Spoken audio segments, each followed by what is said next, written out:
Good morning, everybody. Welcome to Not Just for Boys. I am going to be your host for today. I'm Emma Tomplin, and I'm the collaboration partner at Quartig. And I always say that I've got the best job there. I manage a number of really great, interesting projects, networks and events, just like the Not Just for Boys initiative. And I help support girls and women to reach their full potential. I also work closely with businesses in Wales to help them create flexible and inclusive workplaces that support the development and progression of women. My role usually takes me across the country and beyond and is loads of fun. And I get to meet really awesome women every day, just like the ones you're going to be hearing from shortly. Before we get started, I just want to do a couple of technical checks with you for those that perhaps are not familiar with the GoToWebinar facilities. So on the right-hand side of your screen, you will see an orange button with a white arrow on there. If you press that, it should open up your webinar toolbar. And on the toolbar, you'll be able to see the questions facility, which would be a great way for us to interact today. You can ask us any questions that you have during the session, and you can also ask our speakers questions as well during their talks, and we can ask those at the end. There'll also be some polls as well that we want you to take part in today, just so we can have a bit of interaction with you and find out where you are and what you're thinking of in terms of STEM. So they will be popping up on your screen throughout the session, and you can just take part by selecting your answers as well. So if you have any questions, please do send them over and we will get back to you about those. So Quartig's Not Just for Boys initiative is something that we recently moved online, providing free 1-hour webinars for girls interested in careers within science, technology, engineering and mathematics, STEM for short. So these events, they usually run in an employer's workplace, and they provide girls with a day in life experience of what it's like to work there, showcasing rewarding careers in STEM. And these events usually feature female role models for you to chat to. And there's usually lots of try-trade activities for you to have a go at as well, just to give you a flavour of what life is like to work within these careers. And this photograph is actually taken at one of our Women in Aviation specials that we ran with British Airways Maintenance Centre at Cardiff Airport back last year. It's a really great event, and the girls got to have a tour of the hangar and find out what it's like to be an engineer within aviation. So they're really cool events. So you may have been to them already. And we hope to bring those events back very, very soon, but until it's safe for us to do so, we have moved these online for the time being. And this is our third session actually, so welcome. So before we get started, I just want to do a couple of polls and find out whether or not you've been to any of our Not Just for Boys events. So bear with me, I'm just going to load up the poll. So have you ever been to any of our face-to-face Not Just for Boys events? If you could just click your answer yes or no.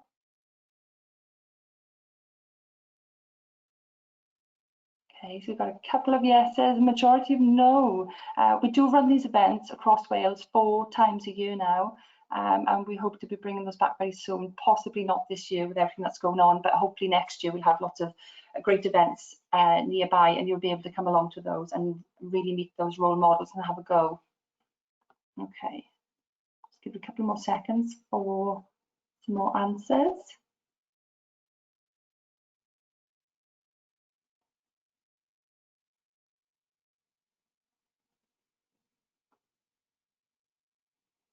Okay, has everybody answered?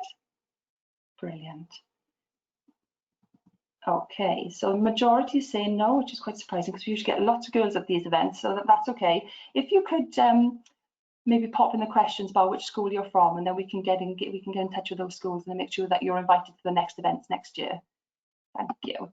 Okay, I'm just going to load up the next poll now. So have you ever attended any of our online webinars before?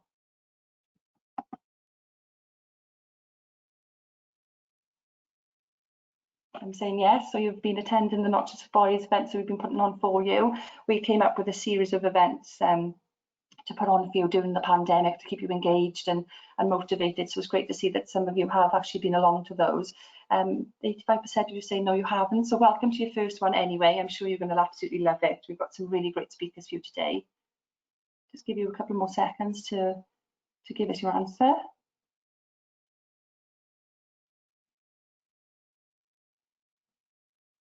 Okay, majority saying no, but anyway, welcome to your first one. And thank you for taking part in those polls. I'm now going to ask our guest speakers. We have 4 inspirational women who have built very different careers within STEM. I'm going to ask them to introduce themselves very briefly, one by one, and then we'll come back to them a bit later and hear all about their stories and how they got into the STEM careers that they have today. So I'm going to ask Youmna to introduce herself. Youmna, if you could unmute yourself and turn your camera on, it would be great. Hi, Emma. Hi. I'm just going to switch on my camera. Can you see me? Hi, Emma, and hi, everyone. So I am Youmna Mouhamad. I'm a doctor in physics and currently the founder of Mayana Naturals. And this year, I'm also a Royal Academy of Engineering Enterprise Fellow. And I will be sharing my story later. I look forward to that. Thank you, Youmna. And we also have Rebecca Morgan. Rebecca, if you could unmute. Hi, my name is Rebecca Morgan. I'm Head of Collector Services at the Royal Mint. Thank you, Rebecca. We'll be hearing more about Rebecca's story very soon. And Jennifer? Good morning. Nice to be invited here today. So I'm Jennifer Honey and I'm the Value Stream Manager at the Royal Mint. So I'll be telling you all about my journey at the Royal Mint later. Thank you, Jennifer. And we also have Beth as well. Hi, Beth. Hi everybody, I'm Beth Gillard. I'm the Head of IT Architecture at the Royal Mint. Brilliant. Thank you, everyone. We'll be coming back to our speakers very soon and they will be sharing their career journeys with us, the challenges that they faced and what they find most rewarding about their careers as well. And we hope that you will be inspired by their career journeys and decide to take the leap into STEM yourselves. During the career talks, if you have any questions that you want to ask our guest speakers, then please do send them over using the question facility where we can ask those at the end as well. So Quariteg, who is Quariteg? Hopefully you would have heard of us before. We are the leading gender equality charity here in Wales, and we have been working to ensure that women can enter the workplace, build rewarding careers and develop skills. We have a vision of a Wales where every woman and girl is treated equally and is fully able to participate and be represented in the economy, in public and political life, and live safe from violence and fear. We offer a number of great services at Quariteg that can help support girls, women and businesses across Wales, and we work closely with decision makers and government in Wales to ensure that our country is fair and inclusive for women and ensure that they have a platform for their voices to be heard. So hopefully you have heard about us, and I'm now going to do a few more polls with you before we actually get started with our speakers. So I love these polls, they're really exciting. So we just want to find out where you are today. Where are you in Wales? Are you in North, South, East, West, Mid? So if you can just let me know where you are. It's always great to find out who's in the room with us and who we're engaging with. And where are our gaps as well? Who are we not reaching across Wales, and make sure that we can up our engagement and make sure that you can all be involved in these exciting activities that we have for you. Okay, majority in South. We've got North Wales in the room, we've got Mid Wales, and we have West Wales. Fantastic. So we are reaching you. A bit of work to do in East Wales. Fantastic.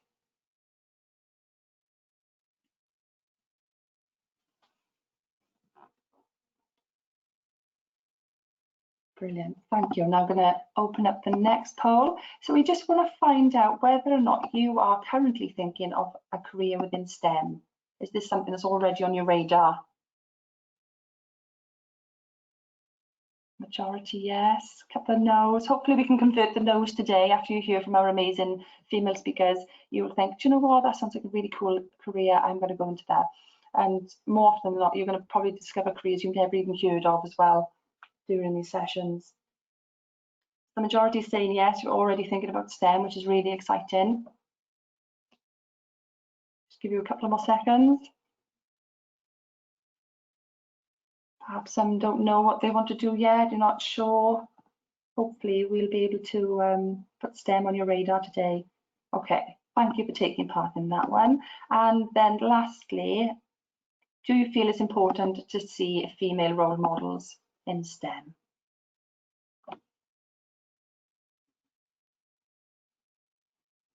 Majority saying yes, absolutely. We absolutely need to see these female role models doing these jobs so we can break down the barriers and the myths that these jobs are just for the boys, because they're absolutely not. And your career choices are not limited because of your gender. Fantastic, so majority saying yes. So, well, you're going to meet 4 amazing role models today, so we're spoiling you. So thank you very much for taking part. I'm now going to hand you over to our speakers. They will be sharing their career journeys with you, and if you have, as I mentioned earlier, if you have any questions, please put them into the questions tab, send them over, and we will ask those at the end of the talks. Okay, so I'm now going to hand you over to Dr. Youmna Mouhamad. Youmna, if you could unmute yourself and put your webcam back on, thank you. Hi. Hi Youmna, over to you. Okay, lovely. Hi, everyone. So I'm really excited to be here today to be able to share my journey, because I've been where you are, and I know how important it is actually to hear the experiences and of other women in this field. So the title of this presentation is titled From Science to Entrepreneurship, and you have heard about my title earlier on. So if Emma, you could go to the next slide, please. So I wanted to take some time to kind of like raise awareness about where I'm from, because I'm from a very, very small island in the Indian Ocean. As you can see, there is that little dot between Madagascar and the east coast of Africa, and it's called Mayotte. I was born there and I studied there till my parents lived there till the age of 7, which after that we moved to Marseille. So you can see both beautiful kind of exotic places. Go to the next slides. So I just kind of wanted to zoom out and kind of reflect about what I wanted to do when I was young. So the young me, like, 8, something like that, I wanted to be a dancer. But then I had lots of also respect for teachers, simply because my mom teaches Quran. So I knew what it took to actually to be a teacher. So I started thinking, oh, I would love to be a teacher. But then one day my dad was doing some work in the house, and I kind of gave him a hand, and I actually like, oh, I like that. I like working with my hands.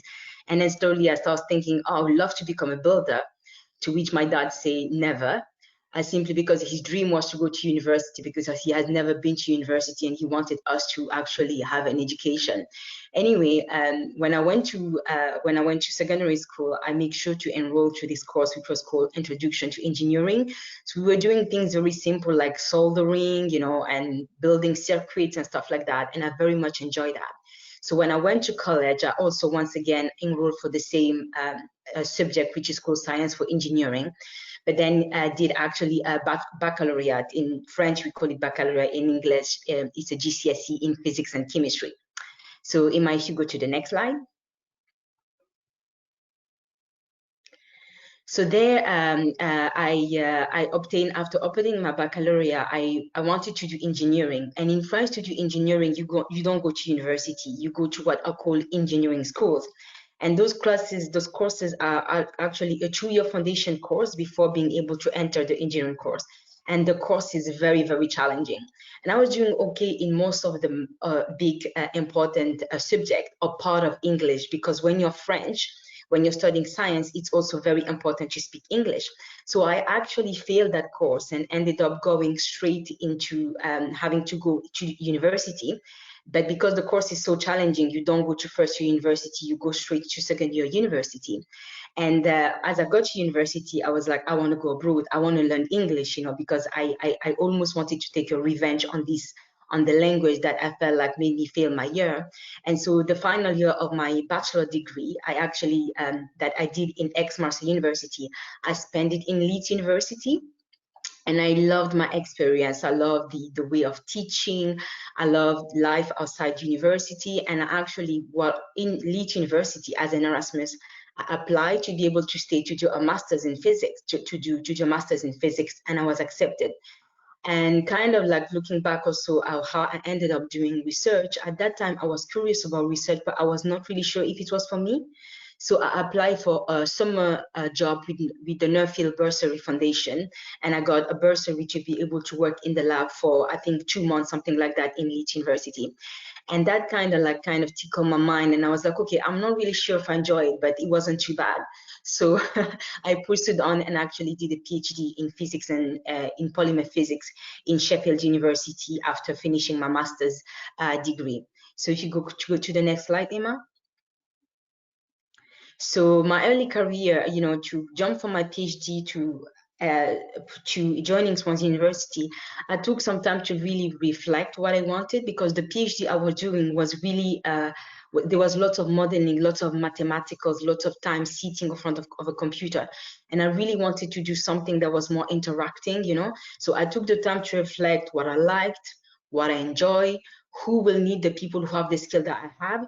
And actually I attended a conference where I met my future boss, which was a researcher in Swansea University. And I joined Swansea University working in the field of printed electronics. So printed electronic is a field where we use printing technique, like the technique that is used to actually print on t-shirts, silk printing, or stencil printing is called, inkjet printing, you know, lots of different techniques. But instead of printing with the paints, how can I say, with inks that have color, we print with inks that have like small particle of silver or small particle of copper, so that once the ink has dried, all of those particles are connected, and it actually creates a conduction path, so you can actually print electrical devices and so on and so forth.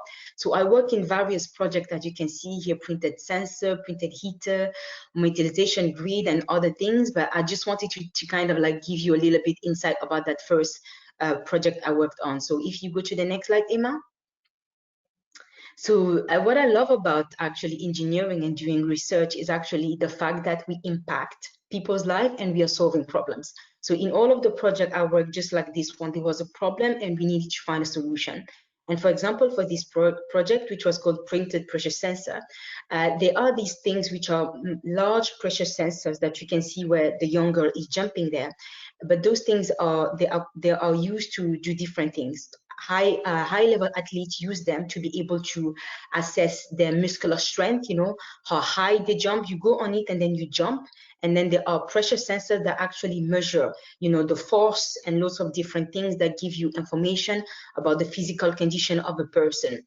So athletes use them, but also it's also used to diagnose, you know, any muscular dysfunction in young kids.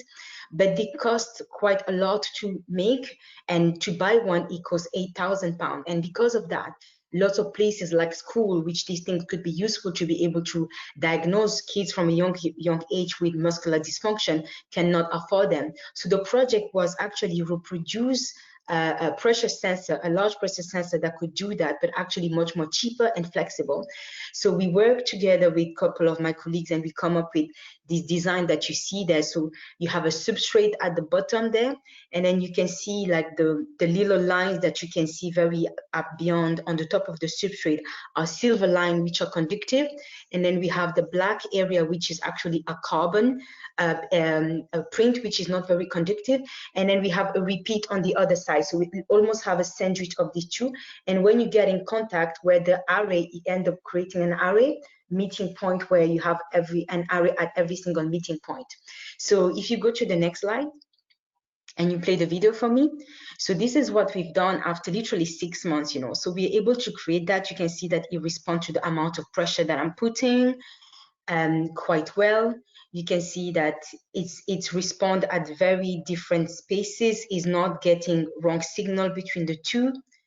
And then also you can create shapes, you know, if you kind of like write. So this was a really exciting project for me because it was the first time I actually saw the power of engineering and what you get to do. And I really, really much enjoyed this project. And that was pretty much everything I did in Swansea University. Very, very fun project. So if you go to the next slide, Emma. So And literally, as I say, all of the projects I've done were very much like that one. There was a problem and we needed to find a solution. And so, and I kind of like get to the point of thinking, Youmna, you're solving people's problem, but you have problems that you want to solve. And one problem that I face very regularly is actually the management of my hair, simply because Afro hair is very time consuming to take care of because of the kink and the twist of the hair. And because of that, it can be quite not only time consuming, but also painful. So I had this idea in my head, which was a tool that will enable to decrease the time that it takes to manage the hair. And I carried on that idea while working in Swansea University and working at the same time at the university to be able to bring that idea to life. And then slowly that idea takes shape. I was able to actually patent this idea. And I was recently awarded the Royal Academy of Engineering Enterprise Fellowship to commercialize that idea and bring that idea to market. So this is pretty much where I am right now at this stage. So if you go to the next slide. So what I really loved, what I enjoy and what I less enjoy, when I say less enjoy, there are lots of things I've learned how to overcome. Okay, there is things that we always learn how to deal with. So what I didn't enjoy, and I think this was kind of challenging for me as a woman, is in meetings. I very much felt sometimes that my voice was undermined when I wanted to speak, you know, finding I was really polite, waiting for the right moment to be able to speak, while my male colleagues will just jump in there and say what they had to say. And that was kind of a challenging thing for me to actually overcome. The other thing is also I felt like I had a restricted network. So a network is like who you know, the people who either help you develop your career and so on and so forth. And I felt like I didn't know the right people. And I also sometimes felt excluded being into the space. But I have to say that a part of being a woman for the last two, for me, it was also very much linked to being a Black woman, simply because there are things that, you know, my colleagues enjoy that I don't necessarily enjoy. And it was hard for me to find a way to connect with them. What I really actually love about science, I think what I love really is actually the intellectual stimulation. Every single day you're learning something new. You go to work and then your mind is getting expanded, your knowledge is being expanded. That I just love that part. I love the creativity. It's we kind of find new solution to every single problem. It's very much fun. I love working in teams, you know, and I also love communication. You know, as you can see in the picture at the bottom there, I kind of like had lots of opportunity to explain what and demonstrate what I'm doing to either kids or to my peers in Mexico, and got to visit Mexico and lots of different places. So I love that part of the communication and also the opportunity to travel in different places. So if you go to the last slide. So I think what I will say for my advisors, I know we can ask me question about that, is really get to know yourself if you want to go into this field, but not just this field, just any field, you know, get to know yourself, get to know your strengths, what you want, what you value, and your weaknesses. When I speak about weaknesses, you know, it's not about beating yourself up. It's knowing what you can improve to get better, you know. And in the process of working on your weaknesses, it's also very important that actually you appreciate and love yourself, you know, to be kind and patient with yourself, because the process of finding yourself and finding what you want to do is actually time consuming. It just doesn't happen. As you can see, I went from a dancer to an entrepreneur, not really what I wanted, what I thought at the beginning. I will say also very important to dream, you know, just really take the time to close your eyes and just imagine if money was not the problem, if you know, making other people like my parents happy was not a problem, what will I want to do? And actually go for that, because I believe we all have dreams and we need to honor our dreams. The next thing I say, create around you a cheering squad, you know, people who believe in you, people who will be supporting you when you're feeling low, when you're having doubts about what you want to do, and people who will pull you up and introduce you to people that might be able to help you go in your direction. And the last one, I will say, be vocal. When you know what you want, make sure you let other people know, you know, just, you know, whether it's what you want to do, who you want to meet, what skill you want to get, what course you want to get, or which knowledge. Because once people know what you want, they might not be able to give it to you right there, but the next time that opportunity comes up, they will be able to help you. So that's it for me. Thank you, Youmna. That's a really great story and really great advice as well to give to the girls listening in today. I'm sure you'll all join me in congratulating Youmna. She's actually been nominated for a Women Inspire Award. Quaritech actually runs an award ceremony every year called Women Inspire, and Youmna was shortlisted and has become a finalist for the Women in STEM category. So congratulations, Youmna, and fingers crossed for the online event taking place in September as well. We'll all be rooting for you. So thank you so much for sharing your story. I've got some questions coming in for you already, which is fantastic. So I will ask those at the end of the other talks. Lovely, Okay, lovely. and now going to, if you could just mute yourself.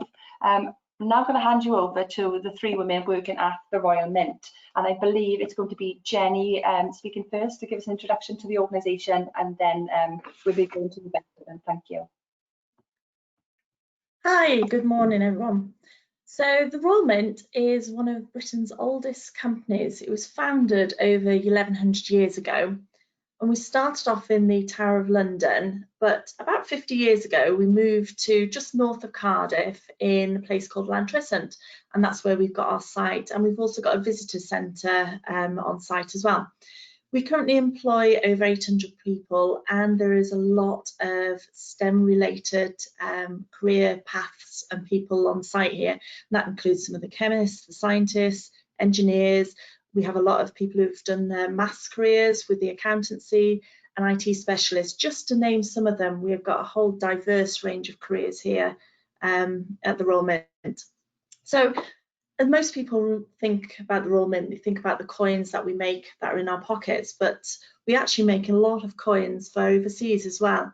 And as well as the standard coins that we find in the pockets, we also have a lot of collectibles, commemorative coins, things that are gifted, as well as we do a lot with the precious metals, gold, silver, platinum, and these are used in investment products. So our website's really good if you want to know a bit more information about what we do on site here, and we've got some really good images and some video clips as well, and educational pieces. So currently we've actually been, with the coronavirus, we've actually been supporting the fight against the pandemic with the making of some medical visors, and I think Rebecca's going to give us a bit more details on that, but we've currently made just shy of 2 million medical visors to help all those key workers who really need them. I'll hand you over to Rebecca.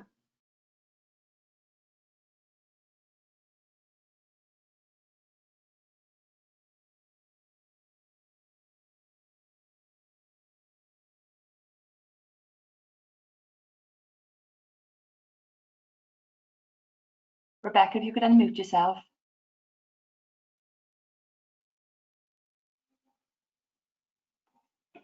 There we go. Is that better? Yeah, thank you. Hi everybody, I introduced myself earlier as Rebecca Morgan, Head of Collector Services at the Royal Mint. Just go to the next slide. So I'm probably here to help some of the no's as well as the yeses, because I've had quite a career path, which I'll talk about in a bit. But my role at the Royal Mint started as an employee engagement manager in HR. So you might be wondering what I'm doing on a STEM call. But what I am here to show you is actually you can do anything that you want to do, and it doesn't have to be where your starting point is. So on a day-to-day basis right now, I'm head of collector services. That's involved with historic coins, and I work involved in developing the strategies, managing people, accountable for the growth of the whole market, and arranging auctions, but also involved in the authentication and valuation of historic coins, which just to give you an overview, is the difference between a fake historic coin and a genuine historic coin can be down just to the difference of 1% of metal in the composition. And Jenny's team over in the lab support us highly on that, and there's lots of technical aspects to do with actually understanding your product and making sure that, like I said, 1% can be the difference, and without the kind of machinery we've got here, which is world leading, we wouldn't be able to work that out for our customers. But more recently, I've been involved in supporting the NHS during the coronavirus, and this was really inspiring, working with all of the engineers and all of the people over in product development, and everybody across the organisation. Really, we realised that the NHS needed some help. This is at the beginning of the coronavirus pandemic, and the first thing we did was our CEO, who is Anne Jessup, who is actually the first female CEO of the Royal Mint in 1100 years, came in and said, we need to help the NHS. Let's get together as a group and work out what we can do. So we contacted them, asked them what they needed, and spoke to our engineering teams, and we said to them, you know, they need visors urgently. And we went from never making a visor in our lives to from idea to prototype in 48 hours. We took those prototypes over to the local hospital and showed them to the doctors, who thought they were fantastic, and we just started making them straight away and caught up with everything else. And we started off making one every 3 minutes, and now we're making one every 4 seconds. And like Jenny said, we've made just shy of 2 million visors so far for the NHS, and it's been an absolutely fantastic experience to be involved with that and being able to support the local community. Next slide, please.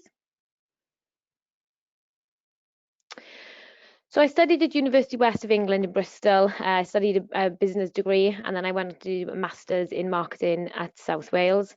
And then from there, I really still didn't really know what I wanted to do. So it's okay if none of you know what you want to do yet. I just wanted to get something broad under my belt. I was quite good at business and marketing, so I thought, well, I'll do that. And then I went on to work for a technology firm to do with magnetic tape and IT, and a very, very technical firm, and really enjoyed that part of it. And then in between, I worked for training companies, I've worked for a private golf club, I've worked for a community centre, the Welsh Assembly Government, and even as a cake maker.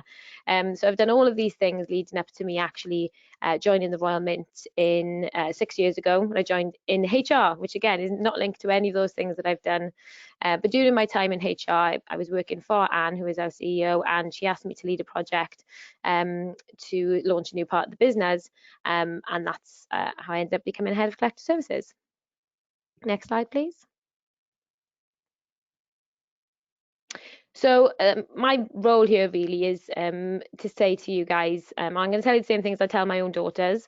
I've got 3 of them, and I tell them all the time, don't make your next decision about, don't make your decision about what you want to do based on what your next logical step is. You should work backwards from where you actually want to be. So if you want to be an astronaut, you work backwards from being an astronaut to thinking about what subjects you need to take, what degree you need to take to be on your way to being an astronaut. From that degree, what subjects you need to take now to get you on that path. Don't think about, oh, I'm really good at one subject now, I'm going to just follow that subject through. Think about unconstrained thinking, think about where you want to be, and work backwards from there to take your next best step. Get used to feeling uncomfortable. Your comfort zone is somewhere, they say, is where you feel confident and competent. So you shouldn't spend too much time there, because then you're not progressing. They say outside the comfort zone is where the magic happens, and I can't remember the last time I felt comfortable, and I've managed to experience lots of different things because of that. So I would definitely advise you to do that. Fail fast, learn fast, and move on. Don't be afraid to fail. You actually never learn anything if you never fail. But, you know, learn from that mistake, move on quickly. Don't let it get you down, and just drive towards that place that you decided you wanted to be in point 1. Pick up transferable skills along the way. So as you progress through your career, it'll be really important to pick up some transferable skills you can move from career to career, industry to industry, as well as your education, to make sure that you can be a success in whatever you choose to do. And determination and drive are good things. So don't let anyone tell you any differently. It's not bad to be ambitious, and it's not bad to be dedicated. So just do whatever you need to do to get wherever you need to be. Thank you. Thank you, Rebecca. That was really great advice from you there. And also, you know, just a massive thank you to everything that the Royal Mint have been doing in terms of the PPE for the NHS. That's incredible what you've been doing in like 4 seconds. That's amazing. Thank you so much. Amazing. Thank you. Thank you. We're now going to hear from Jennifer. If you can unmute yourself and put your camera on. Thank you. Hi. So I'm Jennifer Honey. I'm the Value Stream Manager here at the Royal Mint. You want to move on to the next slide? So I joined the Royal Mint about 7 years ago as the technical manager, and I've had lots of opportunities within the business, and one of the recent ones is a value stream manager for the precious metals bullion business. So what I'd look now is managing that whole end-to-end process, from the supply chain, the suppliers coming in, the quality of the precious metals, the gold, silver, platinum, all the way through to making sure that our customers get the product they want, the service they want, and all the operating processes on site in between. So I've got a nice, fantastic team that I managed as the technical manager, and I had the responsibility for all the analytical laboratories on site here. So I've got a good team of chemists, and their sort of daily roles would involve testing all the chemical processes, because there's a lot of chemical processes used to manufacture coins, all the way through to making sure our discharges to the sewer are all within the consent limits, and also making sure all the goods inwards and all the raw materials are within the specifications. So we touch every part of the process, right from the goods inwards all the way through to, if a customer isn't happy with the product, then we can also test that and make sure that we can resolve that issue for them. I've had the opportunity to travel and had the opportunity as auditing the suppliers and having a look at how they make the raw materials that come into us, making sure they meet the quality standards that you would expect from the Royal Mint, but also making sure and working with our purchasing team to make sure that they're also compliant as well with all the regulations that have to do to provide and be a supplier to the Royal Mint.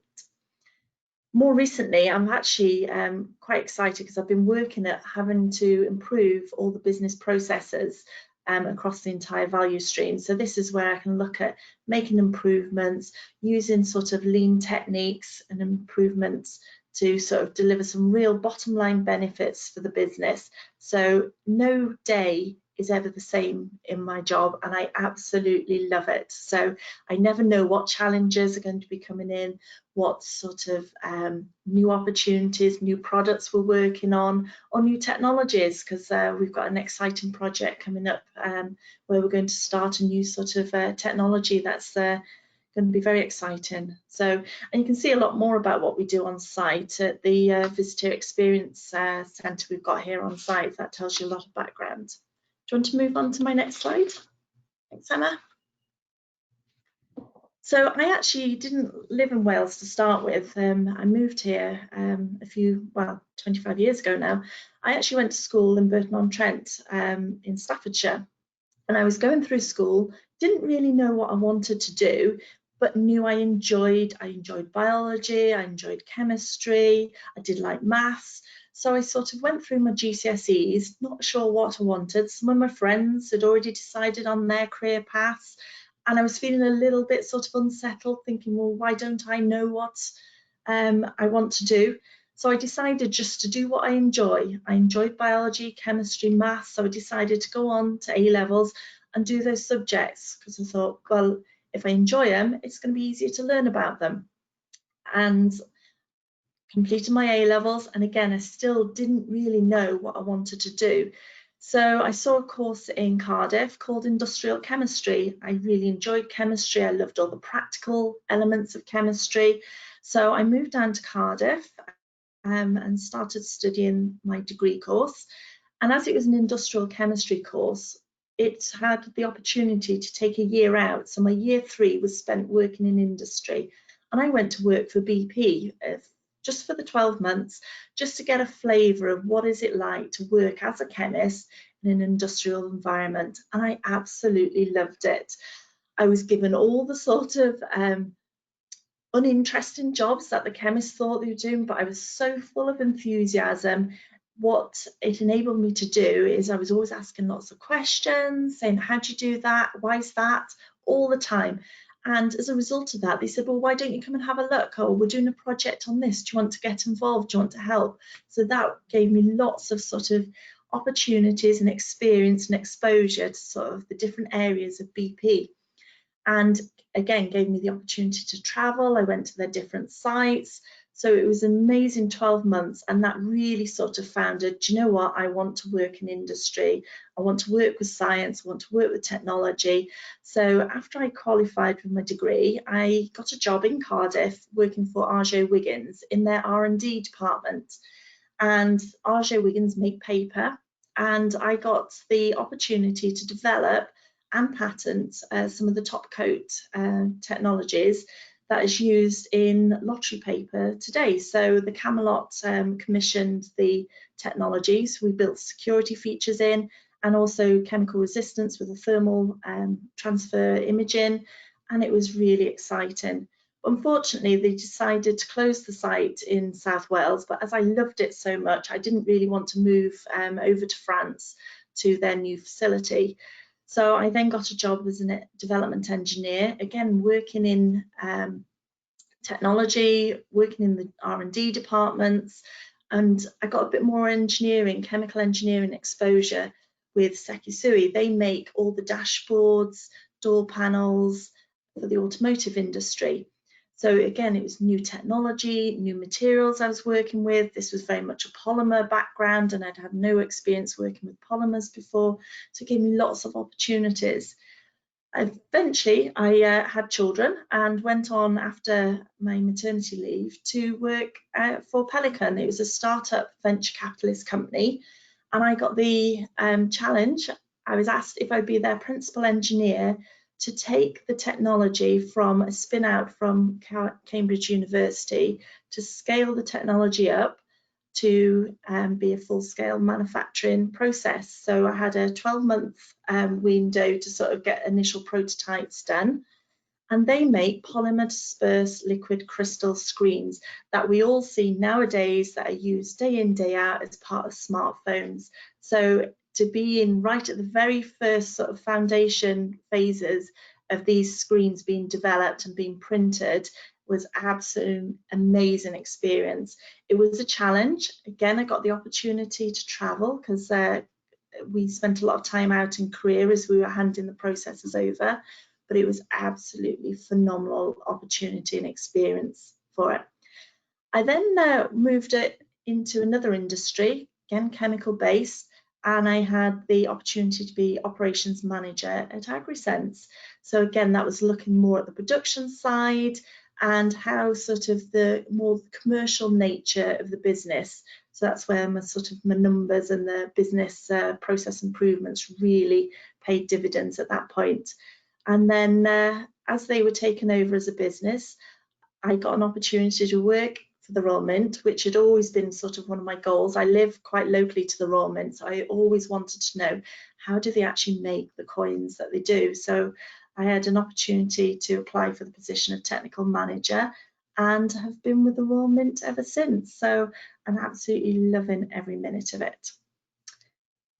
Do you want to move on to my next slide?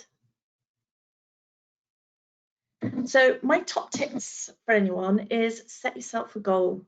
Doesn't matter how big, how small that goal is, but set yourself a goal. And then, a bit like what Rebecca was saying, is break that goal down and map out the little steps you need to take. Don't try and do it too big, just little steps of all the things you need to do to get yourself going in the right direction. And the fact that you've just mapped it out makes you sort of feel really positive about you can see where you're going. And for me, and I say this to my daughter, if you work hard with determination and passion, opportunities will come to you. I offered right at the very start to help people that I admired to get involved in different projects. Grab every experience you can because it really will pay dividends in the long run. Third one, ask for help. It's always, there's people are always willing to help you. Ask people, how do you do that, or how do you get there?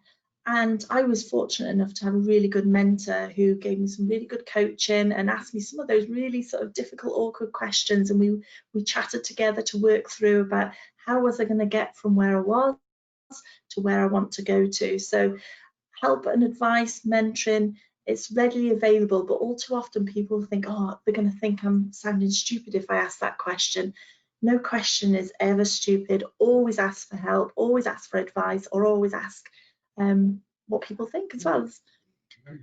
Big one for me is enjoy what you do, both in your career progression, but outside as well. If you enjoy what you do and what you pursue, it'll always be much more beneficial. And when you're working careers a long time, so it's really good to be passionate about something and show people that you're passionate about it as well. And what I always do is every time we celebrate successes and achievements, celebrate it with your family, friends, but I also keep a little log of all the things. So quite often when I think I've got a new challenge, oh, I'm not sure how I'm going to do that, or I look back and I think, gosh, look what I've done in the last 12 months, or look what I've done in the last sort of 5 years. So it all adds up. So celebrating those little successes, those little achievements, sort of really sort of gives you that inner boost to say, do you know what, I can do this next challenge and I'm going to absolutely smash it. And that's all from me. Thank you, Jenny. That was a really great story and lots of great advice as well. And I think that there's a common theme coming out when we do these webinars, is that a lot of the women that we speak to, they have an idea in their heads of where they're going to go, but then they don't always end up there, or they tend to move on to other things as well. So I think it's just worth bearing in mind that something that you may be thinking of now, that may not be your end point, and there's lots of things out there for you to try as well, to see what you really like and what you don't like.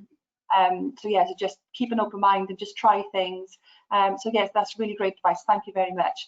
So now we're now going to hand over to Beth, who is our last speaker for today. And once we've heard from Beth, then we're gonna take some questions from the audience as well. So thank you so much. Over to you, Beth. Morning, guys. I'm Beth Gillard. I'm Head of IT Architecture at the Royal Mint. I joined the Royal Mint in January of this year. I've worked in architecture for probably about 12 years now. Enterprise architecture is a really fancy title, and it basically means the strategic analysis of information around IT and the business. It's an approach to align the business strategy and objectives with IT. You know, IT is an enabler for the business, and the business wouldn't be able to deliver its strategy without the right technology. So I'm responsible for the IT strategy. I'm also responsible for the quality and testing of IT solutions, and I'm also responsible for cyber security. I develop and communicate the architectural vision for the organisation. I'm responsible for the selection of all of the IT across the business, making sure that our engineering solutions will work with our corporate solutions. We look at the business process, people, data, application layer, the infrastructure, connectivity, and then obviously the security side of things as well. So we put in place standards to make sure that the technology will deliver the business requirements and outcomes, and then we produce roadmaps, because technology is now in a place where it evolves at such a pace that you're continually improving what you have, so it doesn't stay still. So, you know, things will evolve quite quickly. I determine the best commercial approach. So cheapest and quickest isn't always the best option for the organisation. And then obviously we have to kind of procure those solutions and partners to help us implement and then support and maintain those solutions. So my job is quite broad in responsibilities. I'm there to provide the business with kind of clear, consistent advice. So I would describe myself as the organisation's critical friend. I also am there as the technical design authority. So I'm responsible for making sure that the solution will technically work. The Royal Mint is in the process of reinventing the business, because we've been there for 1100 years and we'd like to be there in another 1100 years. So, you know, we need to make sure that actually we're taking a modern approach to delivery of IT, and you know, we need to make sure that our information and our solutions are secure, because we have lots of customers, and obviously we need to maintain the trust and reputation around our brand as well. Emma, could you go to the next slide? So education and career. I didn't really know what I wanted to do when I was in school. I didn't know if I wanted to be an engineer or work in marketing. And so I did my GCSEs and my A-levels, and then I was lucky enough to get a job with Ford working in their customer services and marketing department, which didn't really kind of provide me with job satisfaction, but I did get to work with the tech guys quite a lot. And that's where I found my interest in IT. So I went and did a couple of courses and thought, actually, I really enjoy this. So I went and did my my degree, which is information technologies. It's actually a major minor, so it's engineering and science. It covers all of the disciplines in IT. So IT covers kind of end user computing, which is your devices and the application delivery. It covers servers, infrastructure, applications, data, security, reporting. So, the one thing I would say is if you take a technology kind of path, be prepared for your career to evolve over a period of time, because you will gain wider skills in different areas, and it'll improve the way that you work with other people. After I completed my degree, I've worked in public and private sector, covering service delivery of IT, so actually implementing and supporting and maintaining those systems. And then after probably about 10 years, I kept coming across poorly implemented systems. So a round peg in a square hole and not actually delivering what the business needed. So I went and did my postgrad, my master's in ICT management, which basically covers the strategic planning, design and delivery of IT. And that is when I moved over into enterprise architecture, which is the strategic kind of arm of IT. I've then went and worked with Cardiff Council as an enterprise architect. So I was the lead architect for health and social care, which actually kind of grew. So we knew that we work with third parties, and actually we needed somebody who could sit over the top of all of the organisations to make sure that they delivered services that were joined up. So I spent quite a long time overseeing Cardiff and Vale Health Board and the Vale of Glamorgan local authority as well. I've worked for Gas Distribution Network, which is another engineering male dominated environment, and then recently joined the Royal Mint to support the reinvention and modernisation. The one thing I would say is, make sure that you look at professional qualifications, you look at methodologies and frameworks that sit around the career path you take, because it isn't just around kind of the academic qualifications, it's also kind of the frameworks and the methodologies that will improve your outputs. Emma, next slide. And then my top tips: work hard. So as a female, you may have to work harder. Always have a can-do, will-do attitude. But the advice I would give you is, as you move through your career and you gain more experience and skills, you'll be quicker at delivering outputs, and you'll provide better quality outputs. So it does get easier. Be honest with yourself, and be honest with the people that you're working with.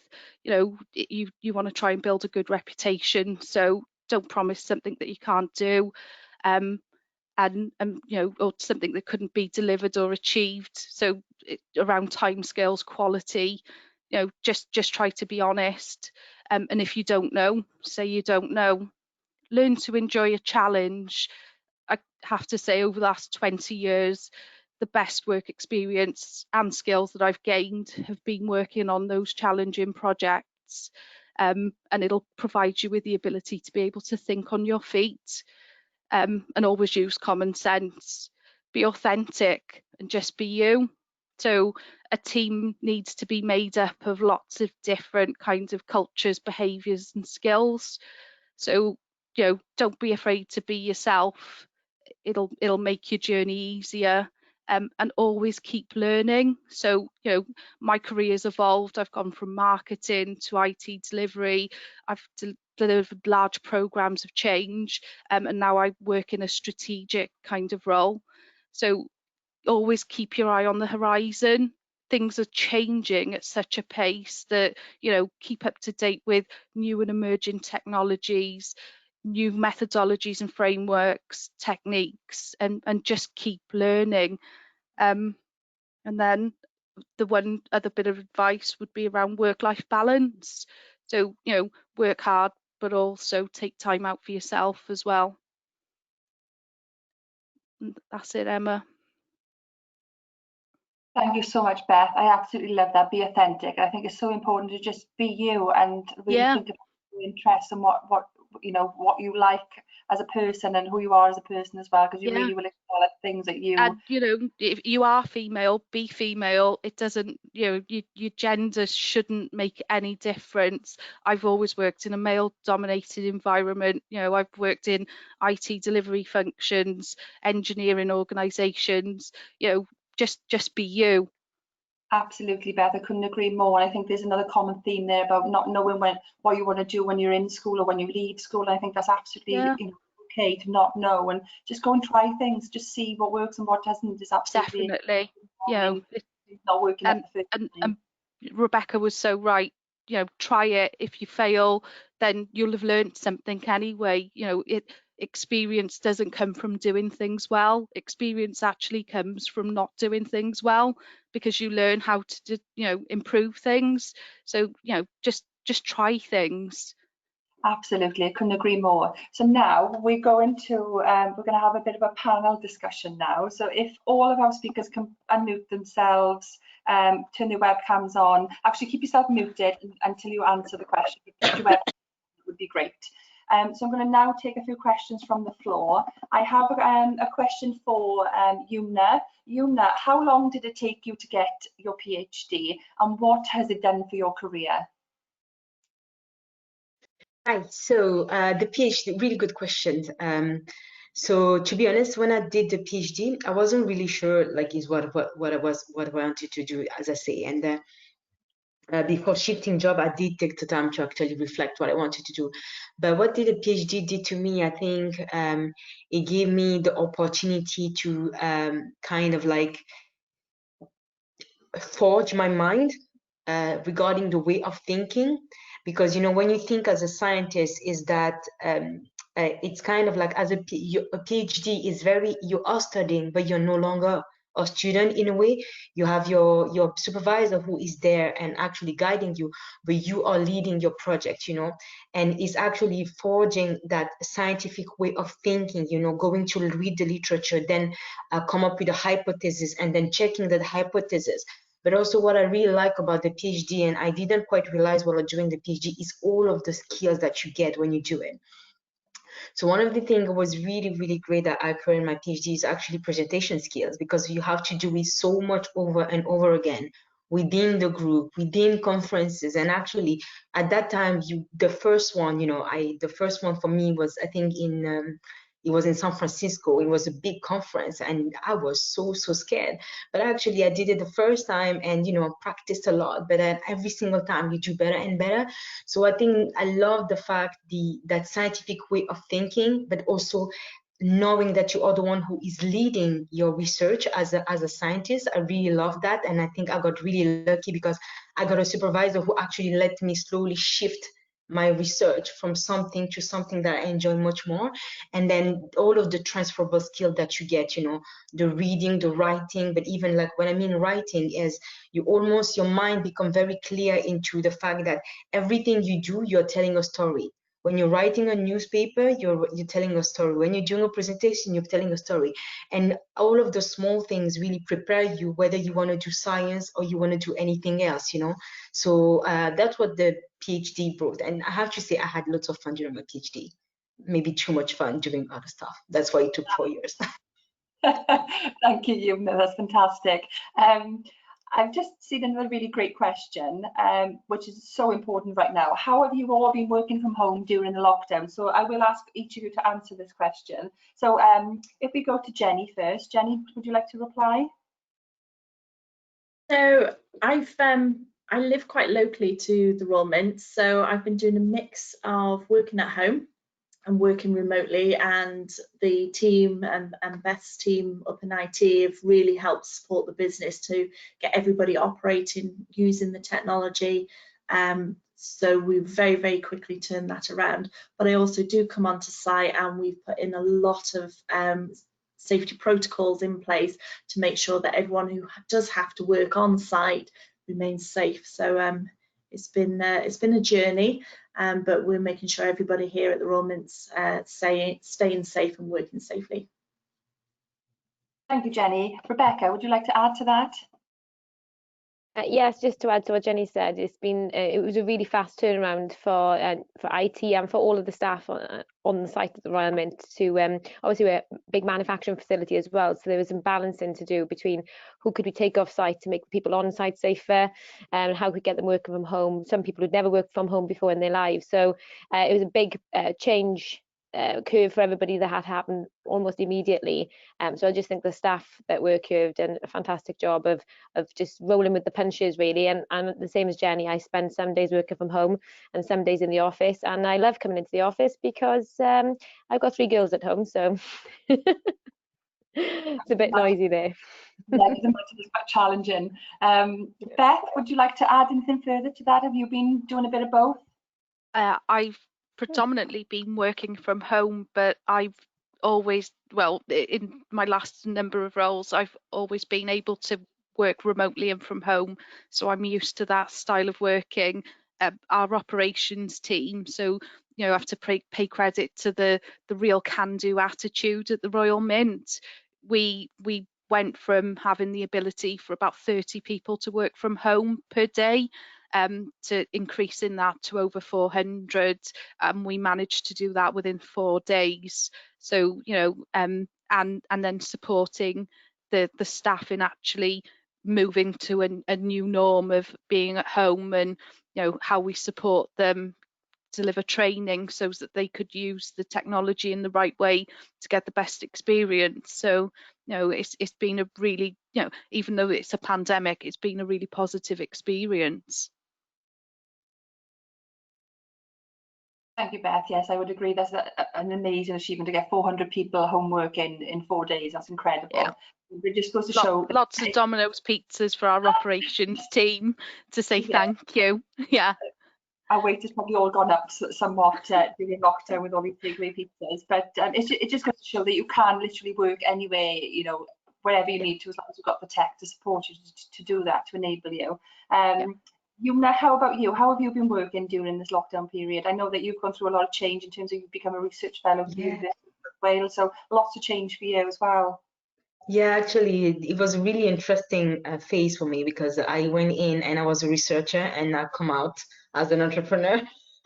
So the lockdown as a researcher was not too bad for me because lots of the recent work I was doing was actually modeling. So I just needed, a good computer. So I control my computer from my house, the computer from the office from my house. But so it hasn't been too much of a challenge.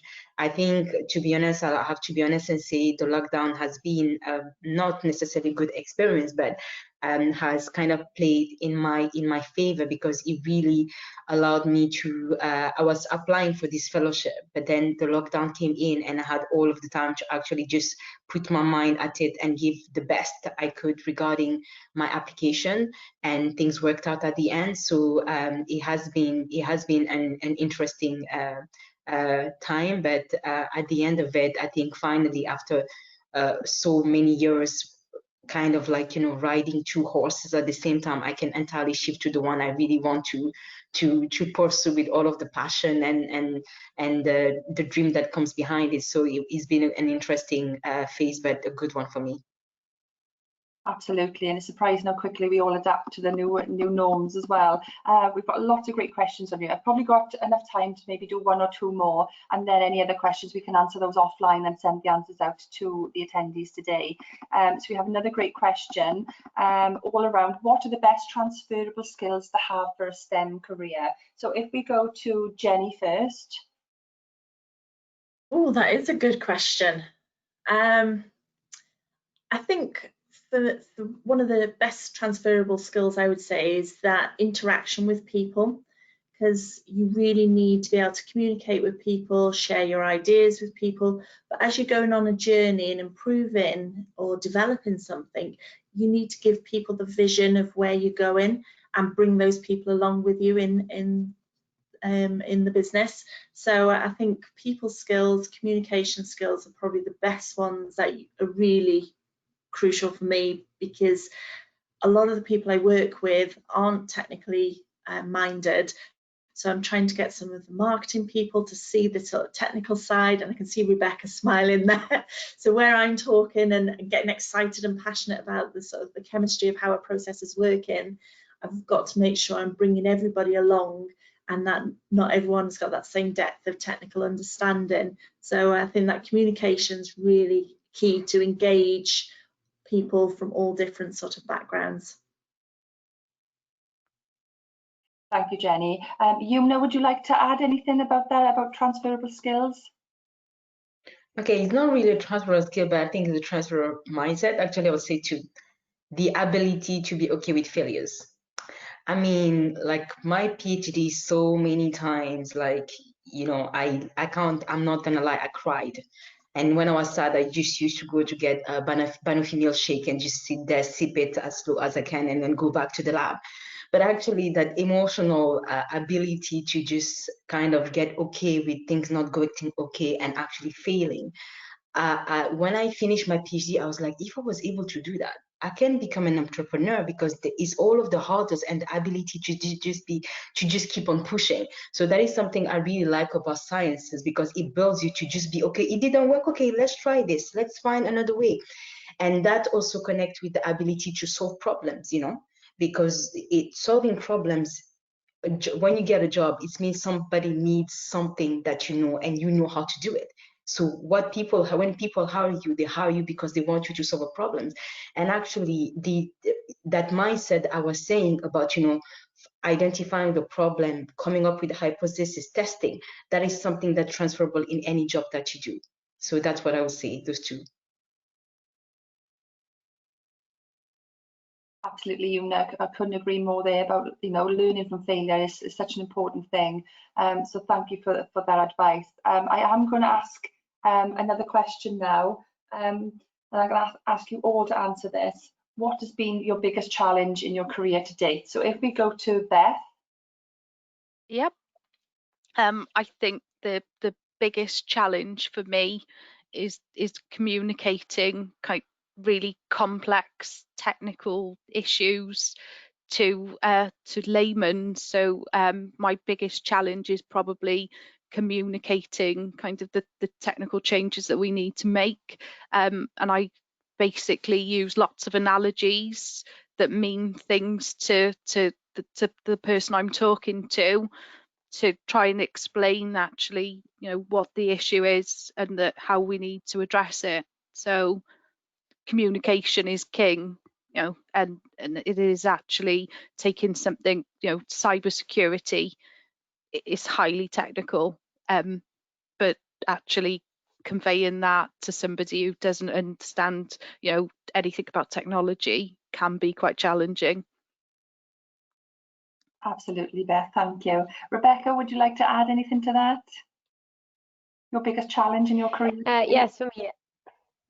Yeah, for me, it's been two occasions, but they're actually the same thing. They come down to choice. So when I finished my degree, I wanted to do a master's, but I didn't want to be overqualified and underexperienced.